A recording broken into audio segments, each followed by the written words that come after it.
Platon, architecture systématique de la pensée 1. Ontologie des formes, participation, séparation, hiérarchie de l'être. La théorie des formes doit être comprise comme une tentative de résoudre l'instabilité héraclitéenne du sensible sans sombrer dans le monisme éléatique. Les formes sont des réalités séparées, mais leur mode de présence dans le sensible s'exprime par la participation. Cette relation reste aporétique, comme le montre le Parménide, car elle oscille entre imitation et présence réelle.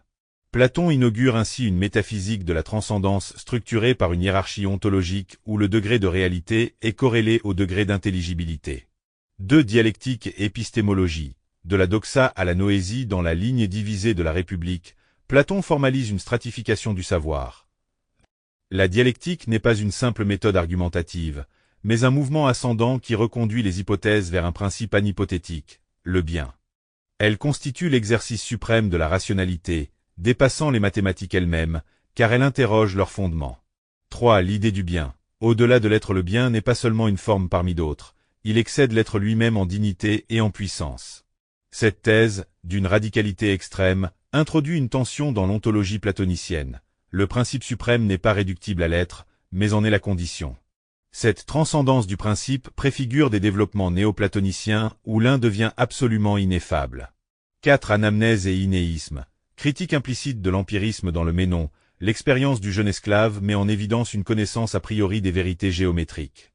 Platon propose ici une épistémologie rationaliste avant la lettre. La vérité n'est pas dérivée de l'expérience, mais reconnue comme déjà là. Cette thèse pose des problèmes majeurs, notamment celui de l'oubli et de la médiation pédagogique, mais elle fonde une conception exigeante du savoir comme dévoilement.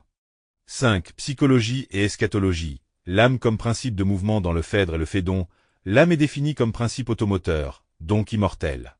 La célèbre image de l'attelage ailé exprime la tension interne de l'âme entre élévation rationnelle et pesanteur des désirs.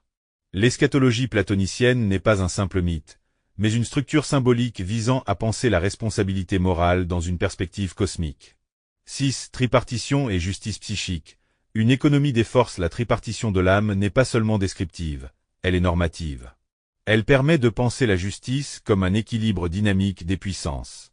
Cette approche annonce des modèles ultérieurs de psychologie morale, mais elle se distingue par son ancrage métaphysique. La raison n'est pas seulement une faculté, elle est la partie de l'âme la plus proche du divin. 7. Politique et analogie. Isomorphisme. Âme cité. La structure tripartite de la cité reflète celle de l'âme. Cette analogie n'est pas métaphorique, mais structurale. Elle suppose une correspondance ontologique entre l'ordre psychique et l'ordre politique. La justice politique devient ainsi l'extériorisation de la justice intérieure. Platon élabore ici une forme de holisme politique où l'individu est pensé en fonction du tout. 8. Philosophe roi. Épistémocratie et problème du pouvoir. Le philosophe roi incarne l'union du savoir et du pouvoir. Mais cette figure soulève une tension. Comment garantir que celui qui connaît le bien agira effectivement selon lui? Platon répond par une éducation rigoureuse et une ascèse du pouvoir. Néanmoins, la question de la corruption du savoir reste ouverte, et sera au cœur des critiques aristotéliciennes. 9. Critique des régimes. Généalogie des dégénérescences politiques. Platon propose une typologie dynamique des régimes. Aristocratie, timocratie, oligarchie, démocratie, tyrannie. Chaque régime dégénère selon une logique interne liée à la domination d'une partie de l'âme. La démocratie, en valorisant la liberté sans hiérarchie, prépare paradoxalement l'avènement du tyran. Cette analyse constitue l'une des premières théories systématiques de la décadence politique. 10. Cosmologie et démiurgie. Intelligibilité du monde dans le Timée.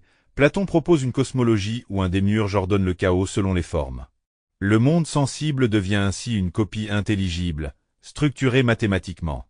Le temps lui-même est défini comme image mobile de l'éternité. Cette vision articule métaphysique, mathématiques et physique dans une synthèse remarquable. Conclusion. Tension et fécondité du système platonicien. La pensée de Platon est traversée par des tensions irréductibles. Séparation et participation, transcendance et immanence, savoir et pouvoir. Loin d'être des faiblesses, ces tensions constituent la fécondité du platonisme, qui irrigue toute la tradition occidentale, de Aristote à la métaphysique médiévale, jusqu'au débat contemporain en ontologie et en théorie politique.